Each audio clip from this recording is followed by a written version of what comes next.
9,000 करीब 9,999 बार फ्लॉप हुए एक बल्ब बनाने के लिए। तो उसने उस पे स्टेज पे ताड़ियां नहीं, उसकी बेइज्जती हो रही थी, लेकिन उस व्यक्ति को गुस्सा आना चाहिए था। लेकिन उस व्यक्ति ने क्या कहा, कहता है 9,999 कह रहा कि बार मैं फ्लॉप हुआ, लेकिन मैंने उस फ्लॉप में ये कारण सीखे कि बल्ब 9,999 के कारण, कमियों के कारण बल्ब नहीं बनता। इसका मतलब वो समझ गए और लोग उसके पास इंस्टीट्यूट में आने लगे, उससे बल्ब का आविष्कार के बल्ब के बारे में सीखने लगे। मैं कह रहा हूं कि आज जितना भी कोई आपको गिराए, याद रखना परमेश्वर ने नीति वचन में कहा, कह रहा है कि वो अपने लोगों को बताना चाहता है। आपको कितना भी कोई गिराए, निराश नहीं होना, आपको होपलेस करे, आपके माँ बाप, आपके परिवार, आपके सास ससुर, आपके आप ही के रिश्तेदार आपके खिलाफ खड़े हो जाए कि तुझे जिंदगी में क्या मिला, तुझे कुछ नहीं मिला। नीति वचन 24:16 में लिखा, धर्मी जन को कोई कितना मर्जी गिराए, लेकिन 7 बार भी गिराए करा तो भी वो उठ खड़ा होगा। करा आपको कितना नीचे डाले, कितना नीचे डाले, लेकिन परमेश्वर आपको ऊपर उठाना चाहते हैं। याद रखना, परमेश्वर आपको ऊपर लेकर जाना चाहते हैं। मैं फिर कह रहा हूं उन लोगों को, कितने लोग नीचे जाना चाहते हैं और कितने ऊपर जाना चाहते हैं। जब आप चेस खेलते हैं तो उसी समय रानी और राजा के सामने कह रहे कि बार बार एक शतरंज में क्या करते हैं, बार बार वहां पर चेकआउट करते रहते हैं। कह रहे रा ले, ये चाल तू फंसा, अब तू गया। उसको डराते रहते हैं। जिसको चेस खेलनी आती है उसको पता है, राजा के सामने बार बार वो रखते हैं, रानी के सामने रखते हैं, कहते हैं कि ये ले, अब तू गया राजा, अब तू गई रानी, ये ले, अब तेरे लिए और कोई चाल बाकी नहीं है। लेकिन उसी समय राजा और रानी जो भी खेल रहे होते हैं वो कहते हैं एक चाल अभी और बाकी है। हालेलुया।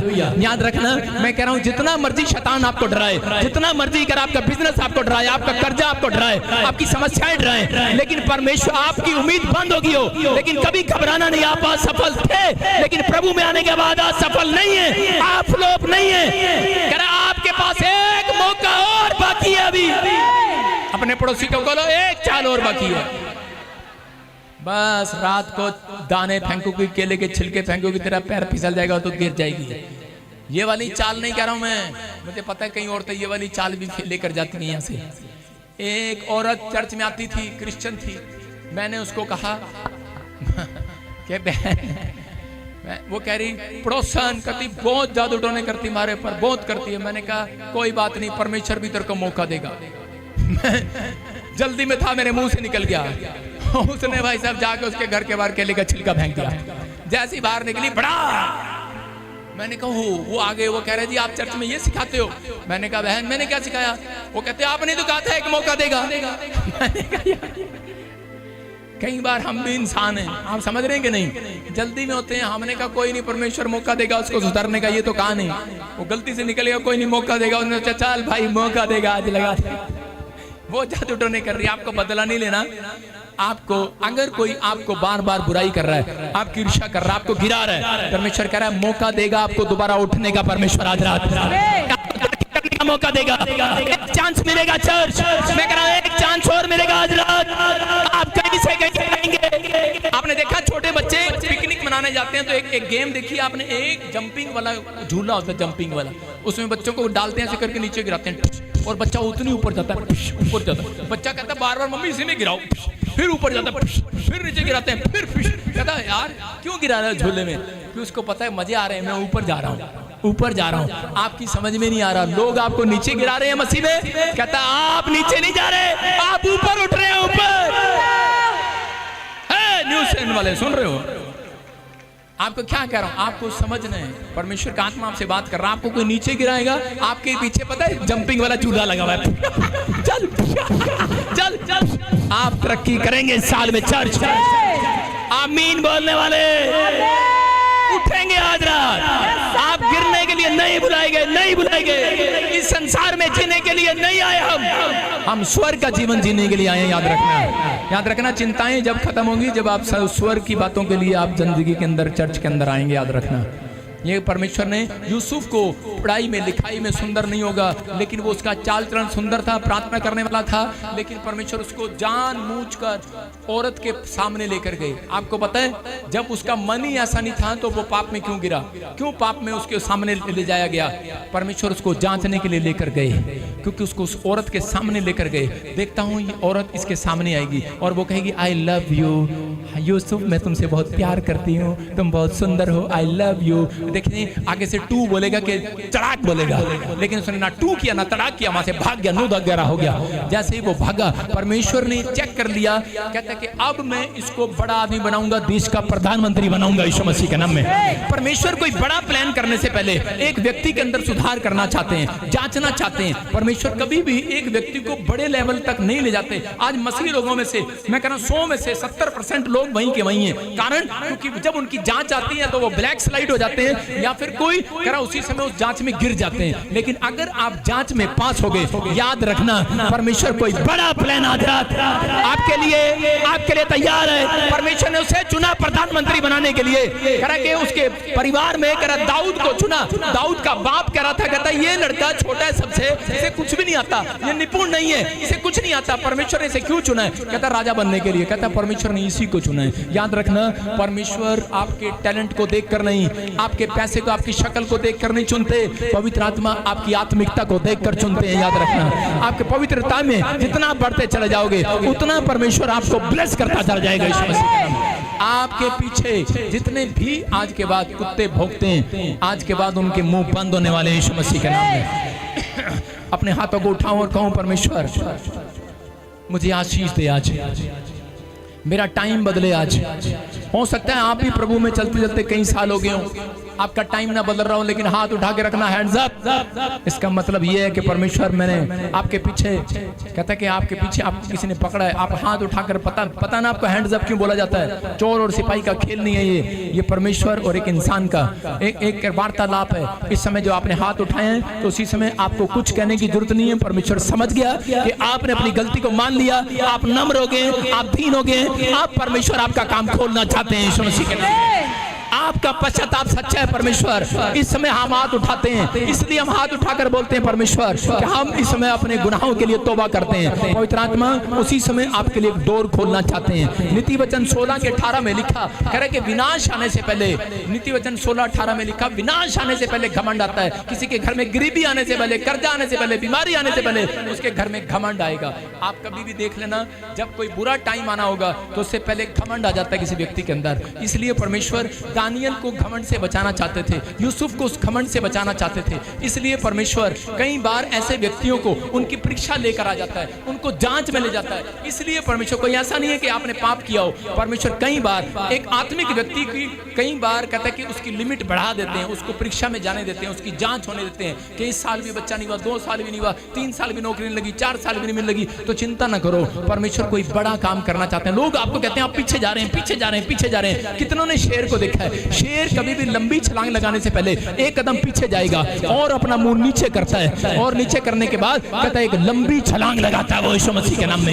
याद रखना, कहता है कि आप वो बब्बर शेर हैं। अगर आप अपने दोस्तों से पीछे जा रहे हैं, अगर आप अपने रिश्तेदारों से पीछे जा रहे हैं, तो थोड़े दिन के बाद क्या होगा? लेकिन अगर आपने सिर झुकाकर प्रार्थना करना स्टार्ट कर दिया, आपने नम्र हो गए, आपने नम्रता का साइन दे दिया, मैं कह रहा हूं जितने पीछे थे आज रात एक बड़ी छलांग लगने वाली, आगे आएगा, आगे आपका बिजनेस सबसे आगे आएगा, आपका बच्चा इस साल में आगे आएगा, आप आगे आएंगे, आप विनर होंगे चर्च, आप सेवकाई में आगे आएंगे, आप बड़े बिजनेस में आगे आएंगे, आमीन बोलने वाले, हाथ उठाने वाले, आपके ऊपर परमेश्वर का हाथ आएगा चर्च। आप छोटे लोग नहीं, आज रात के बाद कह रहा हूं, आप तरक्की करेंगे इस साल में, आप एमएलए होंगे, मंत्री होंगे, रिश्तेदार होंगे, बड़े लेवल पर होंगे, आपके बड़े बड़े बिजनेस होंगे। आज के बाद आप लंबी छलांग लगवाएगा मेरा परमेश्वर। आप जहां है वहां टिके रहो, जो हुआ कोई बात नहीं, जो हुआ कोई बात नहीं, भूल जाओ उन बातों को। अगर आपको लोग फ्लोप कर रहे होंगे, लोग आपका नाम दराई कर रहे होंगे, लोग कह रहे होंगे असफल हो गया, सफल हो गया, असफल हो गया। अरे मैं कह रहा हूं बजिंदर सिंह असफल होने के लिए पैदा नहीं हुआ, अगर आप पैदा हुए हो कर सफल होने के लिए, सफल करने के लिए। कह कि आज रात तुम विक्ट्री तुम्हारे कदमों को छूमेगी, तुम जीत को देखोगे इस साल में, तुम नई रिपोर्ट के साथ आओगे। जहां तुम बीमार हो वो हिस्सा चंगा करके लाओगे।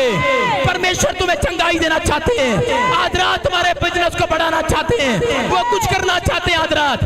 जहां आपने विश्वास खत्म कर दिया है वही प्लेस पर जाओ, उसी गांव में जाओ, उसी शहर में जाओ, जाओ, उसी लोगों के पास जाओ, उनके सामने जाकर अंगीकार करके आओ कि मेरा परमेश्वर बहुत बड़ा काम करने जा रहा है।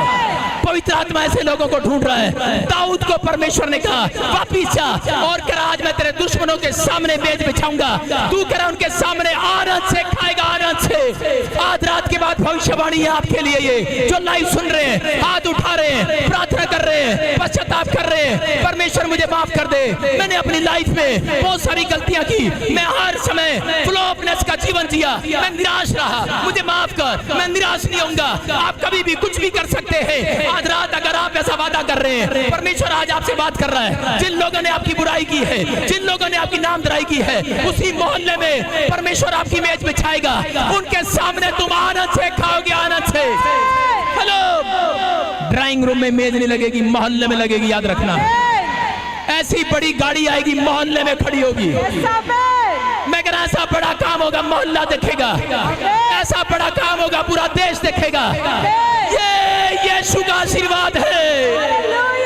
आमीन बोलने वालों के लिए, सब मसीह भाई बहनों के लिए, पास्टरों के लिए, विश्वासियों के लिए, डरो नहीं, घबराओ नहीं, यहोवा आ रहा है। मेरा यीशु आ रहा है आपको जीत देने के लिए। अपने हाथों को उठाओ और कहो परमेश्वर थैंक यू इस वचन के लिए कि मैं जो घबरा रहा था, मैं जो निराश था, मेरी समझ में आ गया कि आज के बाद मैं अपना विश्वास दोबारा से जिंदा करके आऊंगा। उन्हीं लोगों के सामने जहां मैं फेंक दिया गया, जहां मैं छोड़ दिया गया, जहां मैं निराश था, जिन लोगों ने मेरी बुराई किया, निंदा किया, माफ करता हूं। मैं आज से परमेश्वर धन्यवाद करता हूं और विश्वास करता हूं कि मैं जल्दी गवाही के साथ लौटूंगा यीशु मसीह के नाम में। परमेश्वर आप तो इसी समय इस हफ्ते में जिताएंगे, आपको फिर आशीर्वाद मिलेगा, फिर जीत तुम्हारे कदमों पर होगी, फिर तुम्हारे पासपोर्ट पर वीजा होगा, तुम्हारी रिपोर्टें फिर नॉर्मल होंगी, तुम पहले से ज्यादा आशीषित होगे, तुम पहले से ज्यादा कमाओगे। ये भविष्यवाणी आज रात आपके लिए चर्च। आमीन बोलने वाले, आमीन बोलने वाले, मैं कह रहा आमीन बोलने वाले चुप ना रहो, हालेलुया बोलने वाले चुप ना रहो, अंगीकार करो। आज आपकी आवाज आनी चाहिए, आवाज आमीन बोलने वाले। Hallelujah, hallelujah. मैंने चूहों से बात नहीं किया, शेरों से बात किया है। मैंने सुनो, शारीरिक लोगों से बात नहीं कर रहा हूं, मैं आत्मिक लोगों से बात कर रहा हूं। शारीरिक लोग विश्वास नहीं करते, आत्मिक लोग विश्वास करते हैं। आज के बाद तुम सूंड बूट में चश्मा लगा कर आओगे। बड़ा हालेलुया, हालेलुया। विश्वास कर रहे हैं कि नहीं? अब कल से मैं भी लगा के आऊंगा। आंखों का नजर का नहीं, रंगीन। प्रभु कुछ करना चाहते हैं, आपको आशीष देना चाहते हैं। आपने सुना, आपकी समझ में आ गया, आज के बाद ये आशीषें आपकी होंगी। अपने पड़ोसी से हाथ मिलाओ और उसको बोलो कि मुझे कुछ बनने दे, मुझे कुछ करने दे, मेरी लाइफ में तू ही रुकावट थी। आपके पड़ोस में बैठा है कोई, वो रुकावट है। आपके पड़ोस में बैठा है कोई, आपको रुकावट है। वो बार बार कह रहा है क्या, चल चल टाइम हो गया, कह रहा है कि नहीं? कोई कह रहा है आज के बाद बोलो इसके साथ नहीं बैठेंगे। आपकी समझ में आया? आपको समझना है, परमेश्वर आपसे प्यार करते हैं, आपको आशीर्वाद देना चाहते हैं। आज तुम वहां जाओगे जहां कोई नहीं गया, तुम तरक्की करोगे इस साल में यीशु मसीह। क्या आप विश्वास करते हैं? विश्वास करते हैं? अब से वो तरक्की के दिन आपके स्टार्ट हैं। मैं देख रहा हूं कोई यहाँ पर है, कोई व्यक्ति है और उसका घर बिक गया, 60 लाख के कर्जे में आ गया। हाथ उठाओ। 50 लाख 60 लाख कर्जे में आ गया, घर बिक गया। हाथ उठाओ। मैं उन लोगों के लिए भविष्यवाणी कर रहा हूँ। हाथ उठा लो, बस हाथ ऊंचे करो। जिसको घर बिक गया, कर्जे में आ गया, प्रॉब्लम में चला गया है, परमेश्वर का आत्मा आज आपके लिए कुछ अद्भुत करना चाहते हैं। आज आपको आशीष देना चाहते हैं। पवित्र आत्मा जी, मैं प्रार्थना करता हूँ ऐसे व्यक्ति के लिए, इस बहन के लिए, इस भाई के लिए जो मुझे ऑनलाइन सुन रहा है और देख रहा है, और इसी समय परमेश्वर ये गवाही उनकी साल बनने पाए। आमीन। कि मेरे प्रभु की ओर से गवाही ठहरने पाए, मेरे प्रभु की ओर से गवाही ठहरने पाए, ये गवाही ठहरने पाए, एक बड़ा काम होने पाए आज रात, इनका घर खोया हुआ वापिस मिलने पाए। यीशु के नाम में वो कर्जे की शराब टूट जाए। प्रभु मैं आशीर्वाद देता हूँ, वो कर्जा खत्म हो जाए इनका यीशु मसीह के नाम। आमीन। आपको गुड न्यूज